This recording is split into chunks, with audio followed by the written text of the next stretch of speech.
Well, for more, I'm joined in studio by our international affairs commentator, Doug Herbert. Doug, Mariupol has been a city under siege for weeks now. Tell us the latest there. We're seeing a bomb on a theatre and a school at the weekend. Yeah, I mean, the latest is the latest. The images speak for themselves. The pictures we're seeing, what more do you really have to show? We are seeing a medieval-style, barbaric, brutal siege of a densely populated urban center. This is, Mariupol, it's easy to sort of get lost in the shuffle. It's another city under siege by Russians. This was, and amazingly, I was there, 7 or 8 years ago in the very early stages of this conflict. It's a multicultural city. This is a city where there were both a diverse population of both Ukrainian speakers, Russian speakers, coexisting, living side by side, fine. There were no problems prior to, let's go back to 2014.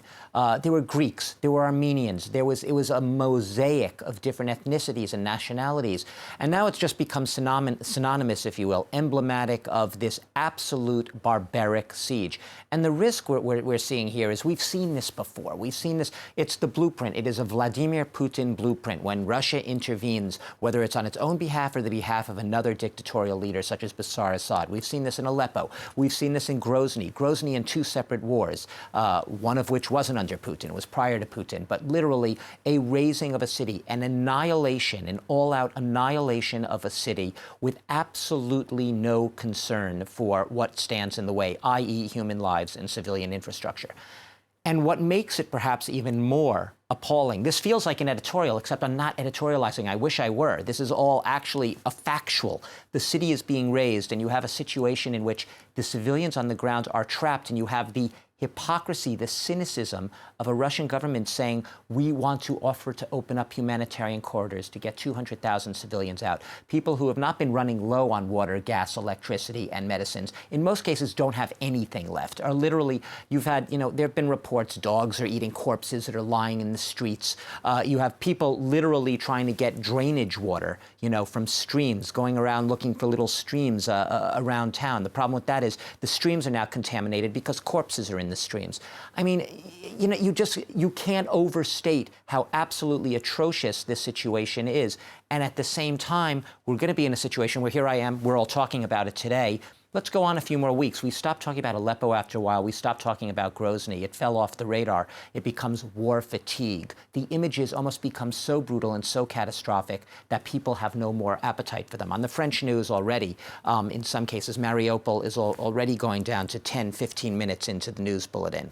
So it's not even the top of the show anymore. I'm not saying the war fatigue is set in yet. This is still a brutal besiege ongoing right now, but we risk that right now. And unfortunately, it is a pattern we have seen time and again under Vladimir Putin. It's hard to imagine what exactly is happening in the city, Doug. I know you're talking about corpses being attacked by dogs, but we're not even seeing the worst of what's happening there. Is it all leading to a war of attrition, do you think? It's not leading to, it is happening. And it's the military specialists who've been watching this war see an all too familiar sort of gruesome pattern. And the pattern is Vladimir Putin, thwarted in his initial ambitions for a swift victory, and we've seen it even in the north, we're trying to encircle these cities like Kiev, hasn't advanced as quickly as he wants, so they lash out. They resort to this, and it's not pinpoint precision attacks. They resort to more and more increasingly evident dumb bombs, just targeting civilian infrastructure. In Mariupol, which we were just talking about, we have seen schools,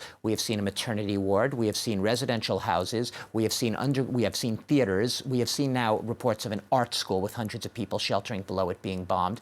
There is absolutely zero concern, and they will vehemently deny it and say that these are Ukrainians either shelling themselves or Ukrainians trying to use these targets as human shields and attract Russian fire so that they can then blame the Russians. This is the fact of the matter is we are seeing the Russians bogged down, lashing out, not advancing as quickly as they will, and resorting to the methods that we've seen before. A war of attrition is now more likely because it's going to be very, very difficult, if not impossible, given the losses reported on the Russian side. Yes, the Ukrainians have had losses too. The Russian losses have been devastating. Thousands of troops, by a lot of reports, intelligence reports in the West, tanks, aircraft, helicopters. They will not be able to sustain and hold a big city such as Kiev. So they are in situations right now where they're going to have to literally continue on this path of massive destruction and annihilation in order to do what Putin has said he has set out to do. Not my words, Putin's words. Get full control of Ukraine. There's still some people who think that he is open to negotiation. Zelensky has been pleading with him in negotiation. This is why it's a war of attrition, a stalemate. Putin is not going to sit down to negotiate until he has exactly what he wants, which is full control of every city that he believes is rightly his in Ukraine. And even then, the negotiations will be only worth about as much as the paper that they're written on.